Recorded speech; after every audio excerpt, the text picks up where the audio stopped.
हे दोस्तों, I am Anamika and welcome back to my YouTube channel. तो कैसे आप सब लोग? आई होप आप सभी लोग बढ़िया और मस्त होंगे। सो दोस्तों, इस वीडियो में हम जिस बुक के बारे में बात करने वाले हैं, जिस बुक की मैं आपको लॉन्ग समरी बताने वाली हूँ, उस बुक का नाम है, वो मेरी सबसे फेवरेट बुक है।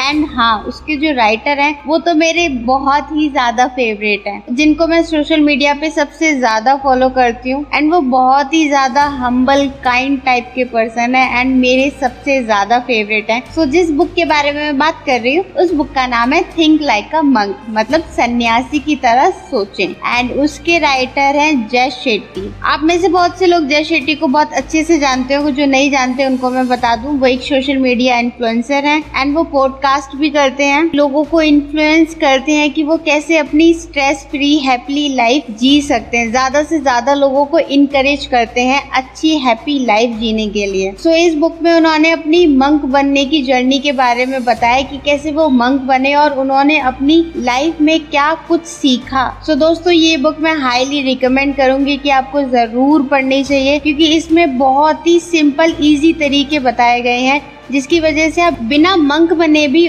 मंक की सारी चीजों को सीख सकते हो और अपनी लाइफ को ज्यादा से ज्यादा इम्प्रूव कर सकते हो। और आप भी जैसे मंक सोचता है ना, उसी तरीके से सोच सकते हो। तो इस बुक में दोनों डिफरेंस बताए हैं, हमारा मंकी माइंड कैसे काम करता है और हमारा मंक माइंड कैसे काम करता है। तो डिसाइड आपको करना है कि आपको अपना मंकी माइंड रखना है या मंक माइंड रखना है। सो इस बुक में जो मुझे सबसे ज्यादा अच्छी चीजें लगी, जो मुझे आप लोगों के साथ शेयर करनी चाहिए, वो सब मैं शेयर करूंगी। एंड आई होप गाइज ये बुक आपको बहुत ज्यादा अच्छी लगे। एंड हाँ दोस्तों, अगर अभी तक आपने मुझे इंस्टाग्राम पे फॉलो नहीं किया तो कर लीजिए, लिंक आपको डिस्क्रिप्शन में मिल जाएगी। एंड हाँ, इससे पहले मैंने दरियागंज मार्केट का व्लॉग डाला था, जहाँ पर आपको सिर्फ 10 या 50 रुपीज में बुक्स की स्टार्टिंग होती है। सो वो वीडियो भी आप चेकआउट कर सकते हो, उसकी भी लिंक डिस्क्रिप्शन में दे दूंगी। सो दोस्तों, चलिए आगे बढ़ते हैं, इस ब्यूटीफुल बुक को स्टार्ट करते हैं। सो दोस्तों, स्टार्टिंग में मैं आपको थोड़ा सा इंट्रो दे देती हूँ कि जय शेट्टी के मन में कैसे मंक बनने का विचार आया और वो कैसे मंक बने। जब मैं 18 इयर्स का था तो मैं लंदन की केस बिजनेस स्कूल में फर्स्ट ईयर कर रहा था। वो बोलते हैं कि मेरा एक फ्रेंड होता है, वो बहुत ज्यादा मंक्स होते हैं, उनको फॉलो करता है। सो उन्हीं का एक इवेंट था और वो मेरे से जिद कर रहा था कि जय तुम्हें भी इस इवेंट में मेरे साथ चलना चाहिए, तुम्हें बहुत मजा आने वाला है। तो जय शेट्टी बोलते हैं कि मैंने ये सब चीज पहली बार सुनी थी कि कितना बोरियत का काम होगा उनको बैठ के सुनना, और वो ऐसा क्या बताते जो इसे इतना ज्यादा मजा आता है कि हर साल जितने भी इवेंट्स होते हैं उन सब में जाता है और सुनता है जाके। तो वो अपने दोस्त की उस बात को टाल नहीं सकते, तो उनके साथ वो उस इवेंट में जाते हैं, जहाँ पर उनकी मुलाकात उस मंक से होती है जो उनको आगे चल के शिक्षा देता है। वहाँ पर उनकी मुलाकात गौरंग दास से होती है। जय शेट्टी बोलते, जब मैंने उनको सुना ना, तो मुझे यकीन हुआ कि यार ये कितना सही काम कर रहे हैं, और साइंस भी इस चीज को मानता है। लाइक हम मेडिटेशन करते हैं, लॉ ऑफ अट्रैक्शन हो, ऐसी बहुत सी चीजें हैं जिसको साइंस भी नहीं नकार पाया है कि ये नहीं होता। तभी से उनके मन में ना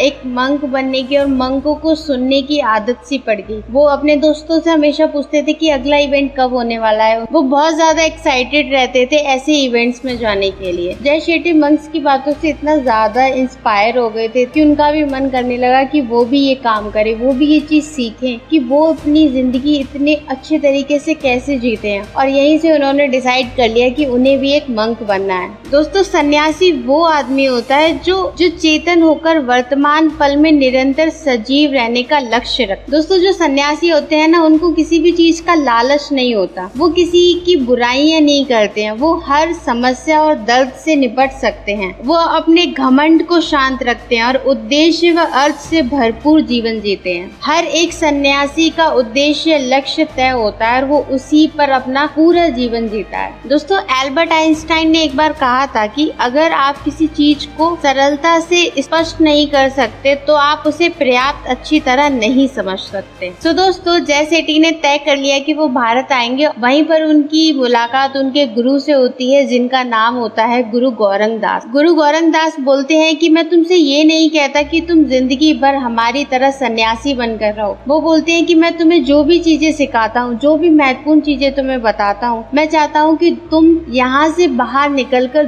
दुनिया तक ये चीजें पहुंचाओ। हर कोई सन्यासी नहीं बन सकता जिंदगी भर के लिए, पर लेकिन हमारा जो ज्ञान है वो तुम लोगों को दे सकते हो ताकि उनकी जिंदगी भी और ज्यादा बेहतर हो सके। और इस प्रेजेंट टाइम में जय शेट्टी यही कर रहे हैं। वो जितना हो सके लोगों की जिंदगी को इम्प्रूव करने की कोशिश करते हैं, लोगों की बातें सुनते हैं, उनको समझाने की कोशिश करते हैं कि किस तरीके से एक सन्यासी की जिंदगी जीकर, एक सन्यासी की तरह सोचकर आप अपनी जिंदगी को बदल सकते हो। ऐसा नहीं है कि जय शेट्टी मैरिड नहीं है, वो मैरिड है, वो हम आम लोगों की तरह ही है, लेकिन उनका दिमाग जो है ना वो अब एक मंक की तरह सोचता है, एक सन्यासी की तरह सोचता है। इसीलिए वो किसी भी चीजों में उलझे हुए नहीं रहते। उनके जो थॉट्स होते हैं ना वो बहुत ही ज्यादा क्लियर होते हैं। इसीलिए दोस्तों अगर आपको भी ऐसी जिंदगी जीनी है ना तो इस समरी को एंड तक सुनना। एंड हाँ, मुझे सब्सक्राइब करना मत भूलना ताकि आप ऐसी अच्छी अच्छी कहानियां और अच्छी अच्छी समरी सुन सको। दोस्तों एक सन्यासी की तरह सोचने का मतलब है जीवन को देखने और जीने का एक अलग तरीका। दोस्तों सन्यासी सोच का लक्ष्य एक ऐसा जीवन है जो अहंकार, ईर्ष्या, लोभ, चिंता, क्रोध, कटुता, अनावश्यक बोझ से मुक्त हो। जय शेट्टी बोलते हैं कि सन्यासी मानसिकता को लागू करना संभव भी है और आवश्यक भी। हमारे पास इसके सिवाय दूसरा कोई विकल्प नहीं है। हमें शांति, स्थिरता और सुख पाने की जरूरत है। वो बोलते हैं मुझे सन्यासी पाठशाला का पहला दिन बहुत अच्छी तरीके से याद है। मैंने अभी अभी अपना सर मुड़वाया लेकिन मैं अब भी वो चोगा नहीं पहन पा रहा था और मैं अब भी वैसा ही दिख रहा था जैसे मैं लंदन से आया था। वो बोलते हैं मैंने छोटे से सन्यासी पर गौर किया। वह 10 से ज्यादा वर्ष का नहीं होगा जो 5 साल के बच्चे के समूह को सिखा रहा था। वो बच्चा बेहतरीन था और वह किसी वस्य के संतुलन और आत्मविश्वास से भरपूर था। जय शेट्टी उस बच्चे से पूछते हैं कि तुम क्या कर रहे थे। वो बोलता है कि मैंने अभी अभी अपनी पहली कक्षा दी है। फिर जय शेट्टी पूछते हैं अच्छा ठीक है, तुमने अपनी पहली कक्षा में उन बच्चों को क्या सिखाया। फिर वो बच्चा जय शेट्टी से बोलता है कि आपने अपनी पहली क्लास में क्या सीखा था। मैंने तो वही लेटर्स वगैरह सीखे थे, तुमने क्या सिखाया इन बच्चों को। तब वो बच्चा बोलता है कि मैंने इनको सांस लेना सिखाया। सांस लेना, पर क्यों। तब वो बच्चा बोलता है जिस पल आप पैदा होते हैं तब से लेकर जब आप मरते हैं तब तक सिर्फ एक ही चीज आपके साथ रहती है और वह है आपकी सांस। आपके सारे मित्र, परिवार, देश जिसमें आप रहते हैं वह सब बदल सकता है। वह एक चीज जो आपके साथ हमेशा रहती है वह है आपकी सांस। फिर वो आगे 10 साल का बच्चा बोलता है कि जब आप बहुत ज्यादा स्ट्रेस में होते हैं तब क्या चीज बदलती है, आपकी सांस। जब आप बहुत ज्यादा नाराज होते हो तब क्या बदलती है, आपकी सांस। और जब आप बहुत ज्यादा खुश होते हो तब क्या बदलती है, आपकी सांस। फिर वो बोलता है जब आप अपनी सांस को नियंत्रित करना और उसका प्रबंधन करना सीख लेते हो तो आप जीवन में किसी भी स्थिति को नियंत्रित कर सकते हैं और इसका प्रबंधन कर सकते हैं।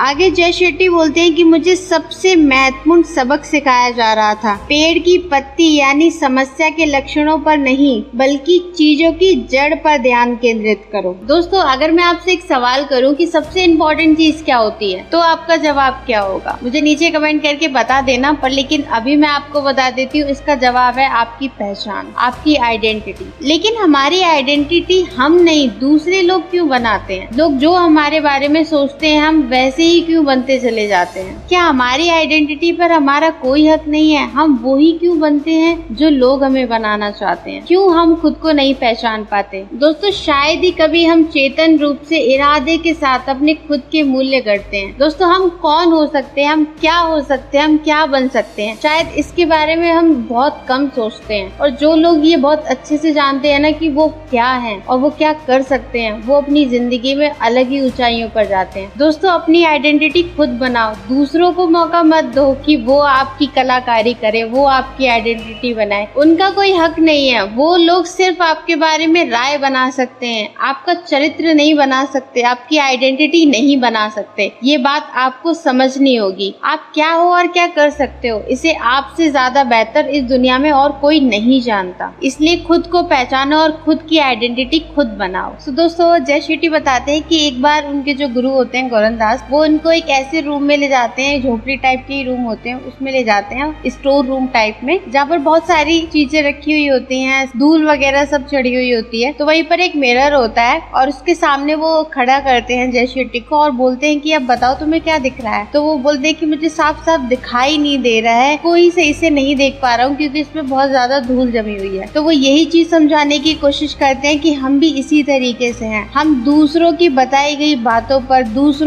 दूसरे की बताई गई राय की वजह से हम खुद को नहीं पहचान पाते कि हम क्या हैं। जब तक हम ये धूल नहीं हटाएंगे ना, तब तक हम नहीं देख पाएंगे कि हम असल में क्या हैं। जब फिर वो धूल को साफ करते हैं, अब बताओ तुम्हें क्या दिख रहा है? धूल को साफ करते ही वो बोलते हैं कि मैं खुद को बहुत अच्छी तरीके से देख पा रहा हूँ। वहीं पर वो उनको यही बोलते हैं कि जब तक तुम लोगों की दी गई धूलों को खुद की पहचान से नहीं हटाओगे ना, तब तक तुम खुद को नहीं देख पाओगे कि तुम क्या हो। आगे वो बोलते हैं बाहरी प्रभावों को पहचान लो और उनके शोर को बाहर रखना सीख ले। इसी तरह हम धूल को साफ कर सकते हैं और यह देख सकते हैं कि वे मूल्य सचमुच आपका प्रतिबिंब है या नहीं। जो आपके मूल्य, जो चीज आपके लिए इम्पोर्टेंट है, वो चीज आप बहुत अच्छे से देख पाओगे जब आप लोगों की बताई गई बातों से दूर हटके खुद के बारे में सोचोगे, खुद को पहचानोगे। दोस्तों, मूल्य होने पर आपके लिए यह ज्यादा आसान हो जाता है कि आप खुद को सही लोगों से घेर ले। करियर संबंधी मुश्किल विकल्प चुने, अपने समय का ज्यादा समझदारी से इस्तेमाल करें और अपना ध्यान वहाँ केंद्रित करें जहाँ ये मायने रखता है। मूल्य ना हो तो हम रास्ते में आने वाले भटकावों की वजह से भटक जाएंगे। जब तक हमें ये नहीं पता चलेगा कि हमारा लक्ष्य क्या है और हमें किस रास्ते पर चलना है। दोस्तों, बाहरी प्रभावों के शोर को दूर रखने के लिए सन्यासी जो पहला कदम उठाते हैं वो ये है कि वे भौतिक चीजों को त्याग कर देते हैं। जय शेट्टी बोलते हैं कि मैंने 3 बार आश्रम में अपना टाइम स्पेंड किया। कॉलेज की पढ़ाई पूरी करते ही मैं सन्यासी बनने चला गया। उन्होंने लंदन के भक्ति वेतन मैनार नामक मंदिर में 2 महीने का परीक्षण लिया, फिर वो भारत आ गए। वहाँ मैं सितंबर 2010 की शुरुआत में गांव के आश्रम में पहुँच गया। उन्होंने अपने सारे फैशनेबल कपड़ों का त्याग कर दिया, फोन का त्याग कर दिया, यहाँ तक कि अपने बालों का भी त्याग कर दिया। और यही नहीं, वहाँ पर जो मिरर्स वगैरह होते हैं ना, वो भी वहाँ से हटा दिए जाते हैं। जितने भी मंक्स वगैरह होते हैं ना, वो मिरर वगैरह नहीं देखते। वहाँ से जय शेट्टी मैं अपना हुलिया ना देख सकूं, इसलिए वहाँ पर एक भी मिरर नहीं था जिसमें मैं ये देख सकूं कि मैं कैसा लग रहा हूँ। वो बोलते हैं कि मैंने फर्स्ट टाइम मिरर तभी देखा था जब गौरन दास मुझे उस स्टोर रूम में ले गए थे, क्योंकि स्टोर रूम में ही वहाँ पे मिरर रखा गया था, क्योंकि सन्यासियों को इजाजत नहीं होती कि वो खुद का हुलिया बार बार देखे या फिर खुद को बार बार देखे कि वो कैसे लग रहे हैं, क्योंकि वो पहले से ही इन सब चीजों का त्याग कर चुके होते हैं। उन्हें इन सब चीजों से फर्क नहीं पड़ता। क्योंकि दोस्तों, जब हम अपने आसपास के संसार की राय, अपेक्षाओं और दायित्वों से दूर हो जाते हैं, तब हम खुद को सही से सुन पाते हैं कि हम क्या हैं। आगे जय शेट्टी बोलते हैं कि मैं आपको ऐसे 3 सुझाव बताऊंगा जिसकी वजह से आप अपने पूरे दिन का मनन कर सकते हो, पूरे दिन को सही से एनालाइज कर सकते हो कि आपने आज पूरे दिन क्या किया और क्या आपको नहीं करना था और क्या आप सही तरीके से कर सकते हो। सो वो बोलते हैं कि पहला सुझाव है, हर दिन बैठकर मनन करें कि आपका दिन कैसा गुजरा और आप कौन सी भावनाएं महसूस कर रहे हैं। दूसरा सुझाव है, महीने में एक बार आप लगभग वैसा ही परिवर्तन कर सकते हैं जैसा मुझे आश्रम में हुआ था। अगर आप किसी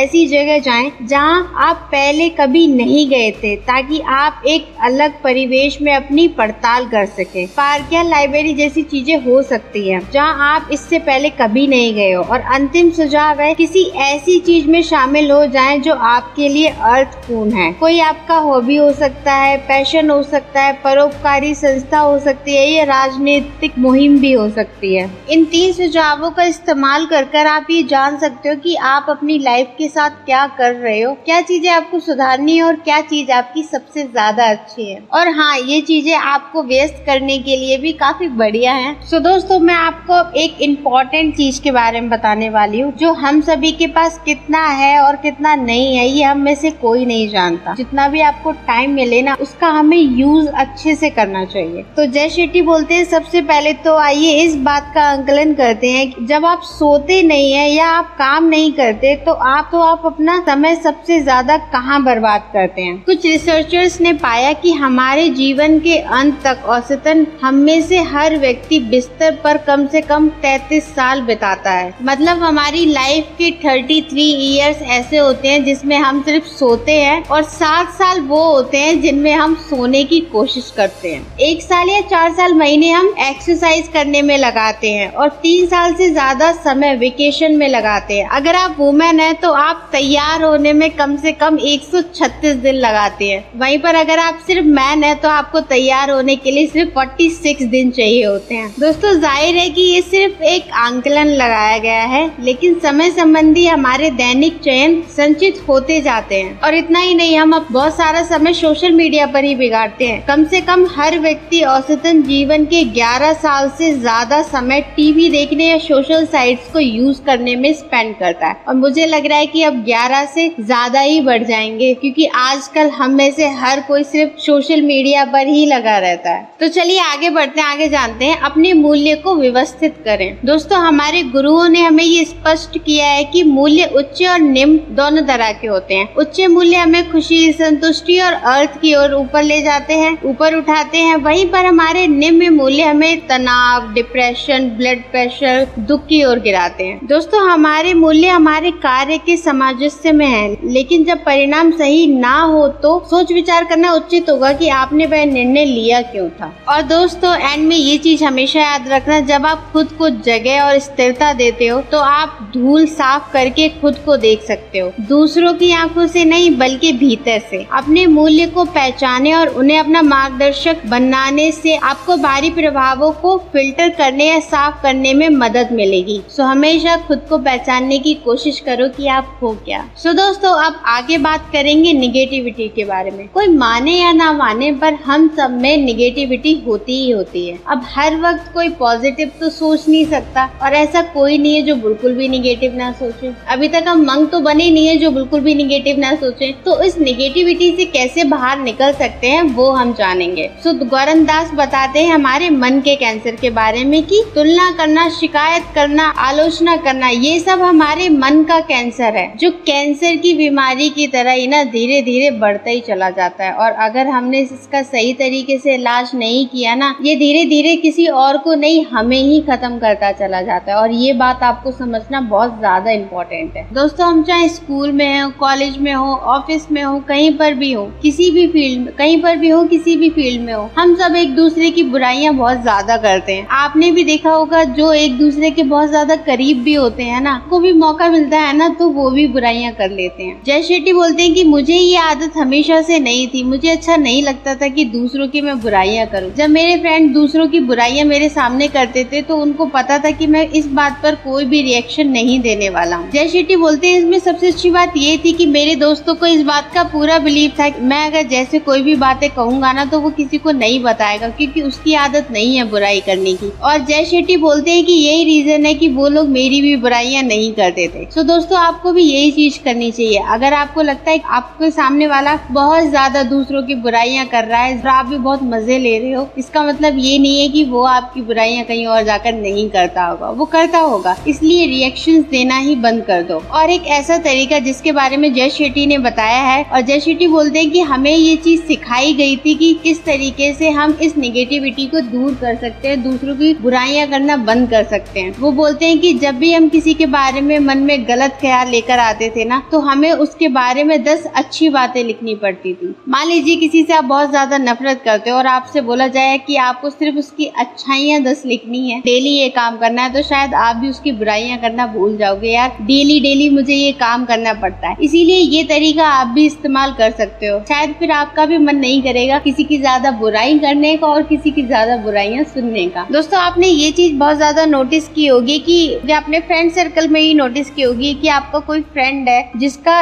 किसी सिचुएशन को लेके पॉइंट ऑफ व्यू बहुत ज्यादा पॉजिटिव है, वहीं पर उसके सामने एक ऐसा इंसान आ जाता है जिसका पॉइंट ऑफ व्यू उस सिचुएशन को लेके नेगेटिव रहता है। जब वो नेगेटिव इंसान उस पॉजिटिव इंसान को वो चीज बताता है कि नहीं मेरे लिए ये चीज बढ़िया नहीं है, मेरे लिए ये चीज बेकार है, तो आपने देखा होगा कि जिसका पॉजिटिव पॉइंट ऑफ व्यू होता है उसका भी पॉइंट ऑफ व्यू चेंज होता जाता है। मतलब हम लोगों की बातों से इतना ज्यादा इन्फ्लुएंस हो जाते हैं, इतना ज्यादा उनकी बातों को हकीकत मानने लगते हैं कि हम अपना पॉइंट ऑफ व्यू ही भूल जाते हैं कि हमने अपना पॉइंट ऑफ व्यू क्या रखा था, क्योंकि हम अपनी बातों पर ही स्टैंड नहीं करते, अपने थॉट्स पर ही स्टैंड नहीं करते। तो ये भी एक तरीके की नेगेटिविटी ही है, और ये चीज आपको खुद के अंदर जरूर इम्प्रूव करनी चाहिए। इससे पता है बाहर बहुत ज्यादा बैड इम्पैक्ट पड़ता है। कहीं भी आप किसी भी फील्ड में जाओगे, आगे बिजनेस करोगे या फिर किसी भी फील्ड में जाओगे, वहाँ पर अगर आप इस तरीके का पॉइंट ऑफ व्यू रखोगे ना तो वो लोग यही सोचेंगे आपके बारे में, यार ये कैसा इंसान है जो अपनी बात पर ही नहीं टिकता, वो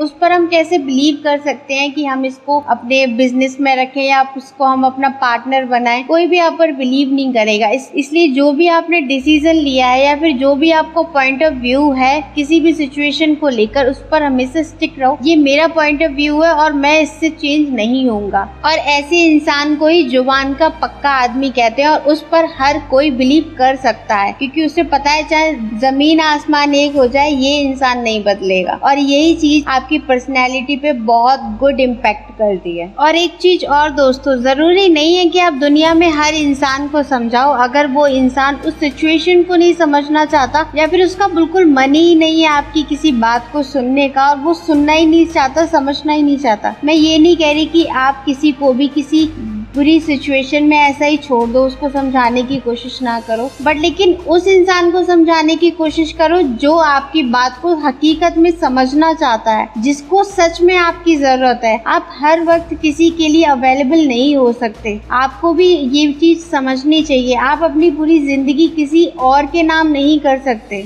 ये चीज आपको भी समझनी चाहिए। अगर सामने वाला आपकी बात को नहीं समझना चाहता तो जबरदस्ती कर उसको समझाने की कोशिश भी मत करो, क्योंकि दोस्तों एक बार जब आप ये पहचान जाते हैं कि शिकायत करने वाला समाधान की तलाश नहीं कर रहा, तो आप समझ जाते हैं कि आपको समाधान देने की कोई जरूरत नहीं है। इसीलिए उसी को समझाओ जो समझना चाहता है, उस पर टाइम वेस्ट मत करो जो किसी भी तरीके का सॉल्यूशन ही नहीं चाहता अपनी लाइफ में। दोस्तों अब जानते हैं कि हमें हमारे मन की शक्ति कैसी मिल सकती है। दोस्तों ये दर्शाया गया है कि अगर हम किसी को माफ कर देते हैं ना, तो हमारा मन बहुत ज्यादा शांत हो जाता है, क्योंकि जो माफी होती है ना वो हमारी एनर्जी को सेव करती है। काफी सारी रिसर्च में ये देखा गया है कि अगर एक हस्बैंड वाइफ की फाइट हुई हो और वो एक दूसरे को माफ कर देते हैं ना, जो ब्लड प्रेशर का स्तर होता है वो नॉर्मल हो जाता है। आपने देखा होगा कि जब भी आप किसी से माफी मांगते हो अपनी गलती की, तो आपको बहुत ज्यादा रिलीफ मिलता है, बहुत ज्यादा अच्छा महसूस होता है। और माफी मेडिसिन की भी तरह काम करती है। आपका सर दर्द बंद हो जाता है, आपका ब्लड प्रेशर नॉर्मल हो जाता है, आपको कम दवाइयाँ खाने की जरूरत पड़ती है। दोस्तों माफ करना और माफी देना दोनों ही चीज ना हमारी हेल्थ के लिए बहुत ज्यादा अच्छी है।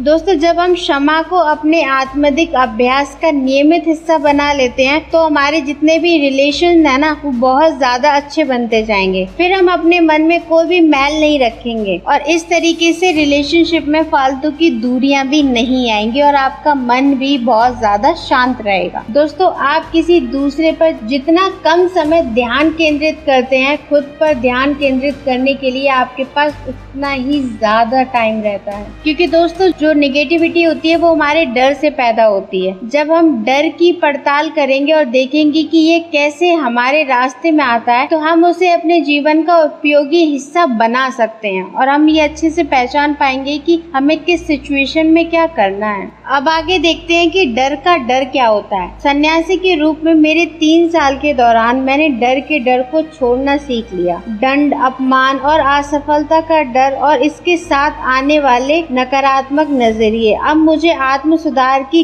गलत कोशिश की ओर नहीं धकेलते। मैं उन अवसरों को पहचान सकता हूँ जिनका डर संकेत दे रहा है। डर सोचने और व्यवहार करने की ऐसी आदतों को पहचानने और दुरुस्त करने में हमारी मदद कर सकता है जो हमें फायदा नहीं पहुँचाती। कभी भी डर की वजह से हमें अपनी लाइफ में गलत डिसीजन नहीं लेने चाहिए। दोस्तों अपने डर के हाथों में अपने जीवन की बागडोर थमा देते हैं, लेकिन डर हमारी असली प्रॉब्लम नहीं है। हमारी असली प्रॉब्लम तो ये है कि हम गलत चीजों से डरते हैं। हमें दरअसल इस बात से डरना चाहिए कि हम अपनी लाइफ में आई अपॉर्चुनिटीज को छोड़ चुके हैं। दोस्तों हम डर की चेतावनी पर तो गौर करते हैं, लेकिन उसके मार्गदर्शन को नजरअंदाज कर देते हैं। यदि हम यह पहचानना सीख ले डर हमें हमारे बारे में और हमारे लिए महत्वपूर्ण चीजों के बारे में क्या सिखा सकता है, तो हम इसका इस्तेमाल अपने जीवन में ज्यादा अर्थ, उद्देश्य और संतुष्टि हासिल करने के लिए एक औजार के रूप में कर सकते हैं। हम डर का इस्तेमाल अपने सर्वश्रेष्ठ स्वरूप को उजागर करने के लिए कर सकते हैं। दोस्तों अब जानते हैं कि डर के साथ हम कैसे काम कर सकते हैं। ऑथर बोलते हैं कि सन्यासी विकास प्रक्रिया को जागरूकता के के साथ शुरू करते हैं। जिस तरीके से हम नेगेटिविटी का सामना करते हैं, उसी तरह यहाँ भी हम अपने डर को बाहर करते हैं और फिर उससे एक कदम पीछे हटकर निष्पक्ष अवलोकनकर्ता या परीक्षक बन जाते हैं। दोस्तों, डर के साथ काम करना सीखने की प्रतिक्रिया केवल कुछ अभ्यास करने के बारे में नहीं है जिनसे हर चीज सुलझ जाएगी। ये तो डर के बारे में, आपके नजरिए के बारे में है, यह समझने के बारे में है कि डर आपको कोई मूल्यवान चीज दे रहा है। इसके बाद जब भी डर आता है तो यह डर को पहचानने की जिम्मेदारी लेने के बारे में है और हर बार इससे दूर भटकने की अपनी आदत छोड़ने के बारे में है। डर के 4 भटकाने वाले साइड इफेक्ट होते हैं: दहशत में आ जाना, जम जाना, दूर भाग जाना, दफन करना। ये सभी दरअसल एक ही कार्य के अलग अलग संस्करण है। हम ये भी कह सकते हैं कि ये एक ही है, कार्य के भिन्न रूप। दोस्तों, अगर हम अपने डर को एक्सेप्ट ही नहीं करते ना, तो हम कभी भी अपने डर को निगेटिविटी से पॉजिटिविटी में नहीं ला सकते। इसलिए अगर आप ऐसा करना चाहते हो, उसको पॉजिटिव वे में देखना चाहते हो, तो सबसे पहले अपने डर को एक्सेप्ट करना सीखो, जो कि बहुत ज्यादा मुश्किल है, पर लेकिन हम कर सकते हैं अगर हम चाहें तो। चलो दोस्तों, आगे जानते हैं इरादा। इरादा क्या होता है? अपने इरादे को जिए। दोस्तों, जाहिर सी बात है कि सिर्फ अच्छे इरादे होना ही काफी नहीं होता। हमें उन बीजों के विकास में मदद करने के लिए मेहनत की भी जरूरत होती है। दोस्तों, खुद पर विश्वास करना और हर वक्त ये बोलते रहना कि मुझे खुद पर विश्वास है, ये मैं काम कर लूंगा, मुझे खुद पर विश्वास है कि मैं पास हो जाऊंगा, मुझे खुद पर विश्वास है कि मैं इतना महंगा मकान खरीद लूंगा या कार खरीद लूंगा। सिर्फ ये बातें करना और असल में कुछ भी नहीं करना, तो आपको लगता है कि क्या आप वो चीजें हासिल कर सकते हो? जाहिर सी बात है, नहीं कर सकते। खुद पर विश्वास करना बहुत ज्यादा अच्छी बात होती है और करना भी चाहिए, लेकिन उस विश्वास का फायदा ही क्या है अगर आप उसके लिए कुछ काम ही नहीं करते? क्योंकि कोई भी चीज आपकी गोदी में आकर नहीं डाल दी जाएगी जब तक आप उसके लिए काम नहीं करोगे। ऑथर बोलते हैं कि मेरे पास ऐसे बहुत से लोग आते हैं जो ये बोलते हैं मैं चाहता हूँ, मैं चाहता हूँ, मैं चाहता हूँ। ये बोलते हैं कि मैं चाहता हूँ कि मेरा जो पार्टनर है वो ज्यादा मेरी तरफ अट्रैक्ट हो, मैं चाहता हूँ कि मैं ये मकान खरीद सकूं, मैं चाहता हूँ कि मैं ये कार खरीद सकूं। ऑथर बोलते हैं कि पर लेकिन वो लोग ये कभी नहीं बोलते कि मैं इतना अच्छा बनना चाहता हूँ कि मेरा पार्टनर खुद मेरी तरफ अट्रैक्ट हो, मैं इस मकान को पाने के लिए इतनी ज्यादा मेहनत करूंगा, इतने ज्यादा पैसे कमाऊंगा कि मैं इसको खरीद सकूं। वो ये बातें कभी नहीं बोलते। वो सिर्फ यही बोलते हैं कि मैं ये चाहता हूँ। सिर्फ चाहने से कुछ नहीं होता और खुद पर बहुत ज्यादा विश्वास करने से भी कुछ नहीं होता, जब तक कि आप उसके लिए कोई कार्य नहीं करते, जब तक कि आप कर्म नहीं करते। महाभारत में भी बताया गया है कि बिना कर्म के कुछ भी आपको फल नहीं मिलेगा। ऑथर बोलते हैं कि मैं चाहता हूँ एक कोड है, जिसका मतलब है मैं कुछ भी अलग नहीं करना चाहता। दोस्तों, अब आगे जानते हैं कि विकास करने के लिए मुक्त कैसे हो सकते हैं। सबसे व्यापक इरादे प्राय दूसरे लोगों की मदद और समर्थन करने की कोशिश को प्रेरित करना। दोस्तों, हमारे माता पिता अपने परिवार का पेट भरने के लिए ओवर टाइम करते हैं, और जो स्वयं सेवक होता है वो किसी लक्ष्य को, किसी गोल को हासिल करने के लिए खुद को पूरी तरीके से समर्पित कर देता है। कर्मचारी अपने ग्राहकों की सेवा करने के लिए प्रेरित होते हैं। दोस्तों, हमें अपने परिचितों के मामले में उनके इरादों का एहसास हो जाता है। हेयर ड्रेसर हो जो सचमुच बालों की ऐसी शैली खोजना चाहता है जो आपके लिए उपयुक्त हो, या फिर डॉक्टर हो जो आपकी दिनचर्या और इतिहास के बारे में पता लगाने के लिए समय लगाता है। उदार इरादे लोगों में झलक जाते हैं और ये एक सुंदर दृश्य होता है। बार बार हम देखते हैं कि अगर हम किसी काम के भारी परिणाम पाने के लिए कर रहे हैं तो हम खुश नहीं होंगे। जब हमारा इरादा सही होता है, यानी सेवा करने का होता है, तभी हम हर दिन अर्थ और उद्देश्य महसूस करते हैं और हर दिन हमें उस काम को करने के लिए बहुत ज्यादा एनर्जी आ जाती है। जैसे कि आप मेरा एग्जांपल ले सकते हो कि मैं करती हूँ। मैं आप लोगों के लिए हर वीक एक न्यू वीडियो लेकर आती हूँ जिससे आप अच्छी चीजें सीख सको और अपनी लाइफ को इम्प्रूव कर सको। ये काम मैं इसीलिए तो कर रही हूँ ताकि मुझे अच्छा लगता है कि मेरी वजह से ही सही, पर लोग कुछ सीखें और अपनी लाइफ पर इम्प्लीमेंट करें और उनकी भी लाइफ काफी ज्यादा हैप्पी और अच्छी बन सके और अपने गोल्स को अचीव कर सके। तो अभी तक अगर आप सुन ही रहे हो तो एक बार मुझे सब्सक्राइब भी कर ही दो, है ना। तो दोस्तों, इरादे के साथ जीने का मतलब है बाहरी लक्ष्यों से पीछे कदम हटाना, परिभाषाओं को छोड़ना और अपने भीतर देखना, सांस के साथ ध्यान का अभ्यास शुरू करना इस इरादे के समर्थन का एक स्वाभाविक तरीका है। जब आप अपने अंदर के विचारों की सफाई कर देते हो जो आपके वास्तविक या मनचाहे स्वरूप के अनुरूप नहीं है, तो मेरी सलाह है कि आप अपनी खुद की गति से अपने खुद के समय में जीने की याद दिलाने के लिए सांसों का इस्तेमाल करें। दोस्तों, अब आगे जानते हैं हर चीज जो आप हैं। दोस्तों, 2 ऐसे झूठ जो हमें बचपन से बताए गए हैं। पहला, कि तुम कभी कुछ नहीं बन पाओगे। दूसरा, कि तुम कुछ भी बन सकते हो जो तुम चाहो। लेकिन सच्चाई तो ये है कि आप कुछ भी नहीं बन सकते जो आप चाहें, लेकिन आप वो सब बन सकते हो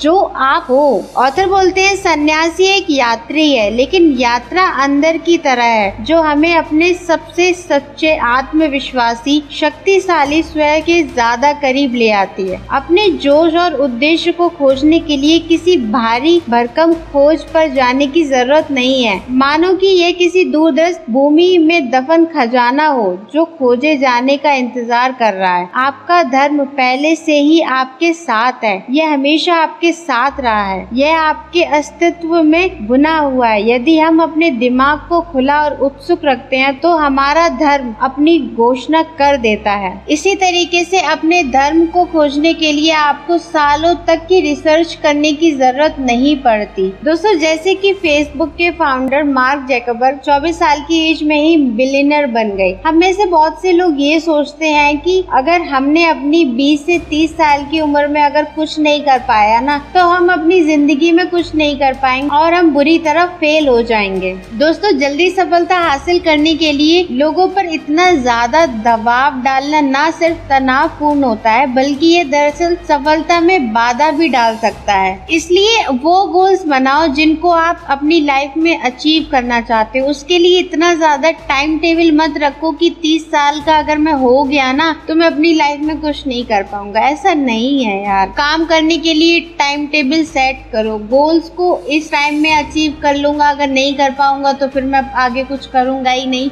ये सब करने की कोई जरूरत नहीं है। अब जानते हैं दूसरे लोगों का धर्म। दोस्तों, भगवत गीता भी कहती है कि दूसरे के धर्म का पालन करने के बजाय अगर आप अपने धर्म का आधा पालन भी करते हो ना तो वो ज्यादा बेहतर है। स्टीव जॉब्स ने भी अपने 2005 के एक इंटरव्यू में कहा था कि आपका समय सीमित है, इसलिए इसे किसी दूसरे का जीवन जीने में बर्बाद ना करें। दोस्तों, हमारा समाज हमारी शक्तियों का लाभ लेने के बजाय हमारी कमजोरी को मजबूत बनाने पर ज्यादा ध्यान केंद्रित करता है। स्कूल में आपको 3 सब्जेक्ट में A ग्रेड मिलते हैं और एक में D ग्रेड मिलता है, तो आपके आसपास के चाहे वो रिलेटिव हो, फैमिली हो, दोस्त हो, वो सभी लोग आपको इसी चीज का याद दिलाएंगे कि उस सब्जेक्ट में तुझे D ग्रेड मिला था। क्योंकि लोगों को ना सिर्फ नेगेटिव बातें याद रहती है जिससे वो लोग आपको नीचे दिखा सके। उन्हें अच्छी चीजें याद नहीं रहती। आप उनके लिए 1000 काम अच्छे कर दोगे ना, और अगर एक काम बुरा कर दिया ना तो जिंदगी भर उनको सिर्फ एक बुरा काम ही याद रहेगा। वो 1000 आपकी अच्छी बातें, आपके अच्छे काम याद नहीं रहेंगे। और यही जिंदगी की सच्चाई है और इसको आपको एक्सेप्ट कर लेना चाहिए। वैसे तो दोस्तों, इस बुक में बताने के लिए बहुत सारी चीजें और इस वीडियो में मैंने आपको बहुत ज्यादा अच्छी चीजें बताई भी है एंड आई होप आपको अच्छी भी लगी होंगी। तो इस बुक में एक लास्ट चीज बताई गई है जो आपको भी आजमानी चाहिए। वो ये है कि आप कोई ऐसी आरामदेह जगह देख सकते हैं, कुर्सी देख लो, गद्दी देख लो, जहाँ पर आप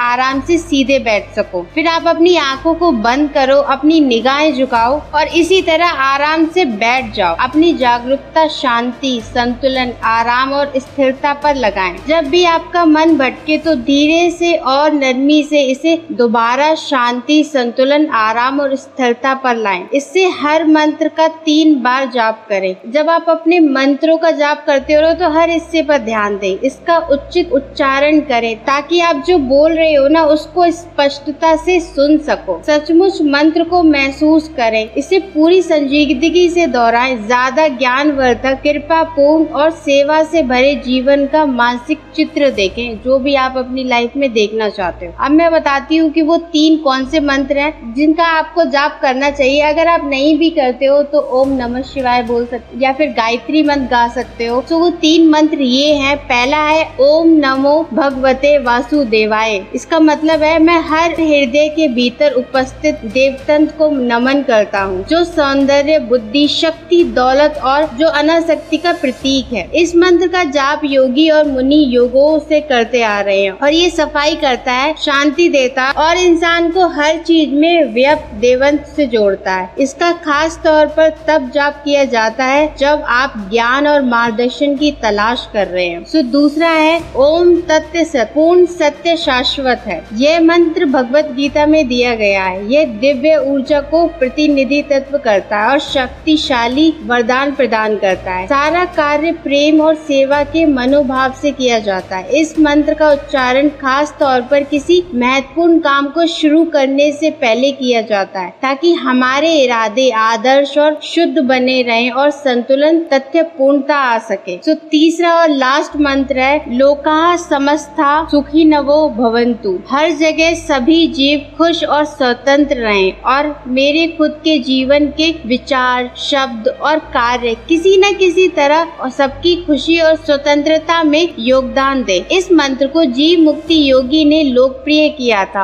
और ये एक सुंदर यादगार है। हम अपने से आगे देखें और सृष्टि में अपने स्थान को याद करें। आई नो दोस्तों, ये मंत्र आपने कहीं ना कहीं सुने होंगे। जब आप मेडिटेशन करते हो, जब आप एक मेडिटेशन की प्रतिक्रिया में बैठे होते हो, तो आप इन 3 मंत्रों का इस्तेमाल कर सकते हो। एंड आई होप दोस्तों इस वीडियो से आपने बहुत कुछ सीखा हो। इस बुक को मैं पूरा तो नहीं डाल सकती, लेकिन जो मुझे इस बुक में अच्छा लगा, इम्पोर्टेंट लगा, वो मैंने आपको बता दिया। अगर आपको ये बुक पढ़नी है और बाय करना चाहते हो तो मैं नीचे डिस्क्रिप्शन में लिंक दे दूंगी, तो आप वहाँ से बाय कर सकते हो। एंड नेक्स्ट वीडियो आपको किस बुक की चाहिए वो भी आप मुझे नीचे कमेंट करके बता सकते हो। तब तक के लिए पीसफुल जिंदगी जियो, खुश रहो and see you in my next one. Bye bye.